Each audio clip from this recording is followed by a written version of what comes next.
सकाळी मी झाडून देत होतो तेवढ्यात माझ्याकडे ही पाट आली. आता विषयात झाले की रात्री मी यांना कोंड्याचंच विसरलो होतो, त्याच्यामुळे रात्रीचे यांच्या आईचं सगळं दूध पिऊन घेतलं बरं का. नाही आता सकाळी सकाळी यांना दूधच नाही, आता भूक लागली होती मरणाची.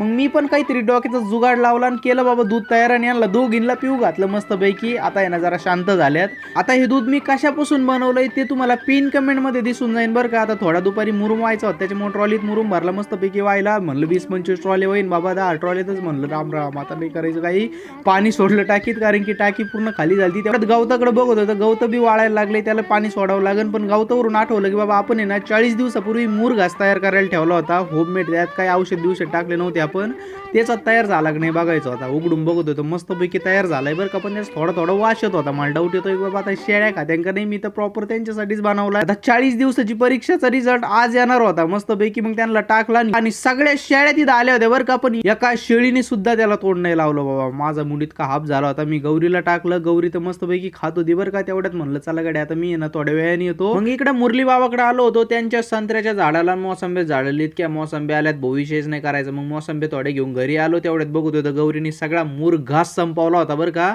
पण शेळ्यांनी त्याचा पालाच खाल्ला होता. आता नेमकी यांना पाल्याचाच मूर घास करावं का करावंच नाही, मला तुम्ही नक्की कमेंटमध्ये सांगा. आवडला असेल व्हिडिओ तर लाईक शेअर सबस्क्राईब नक्की करा.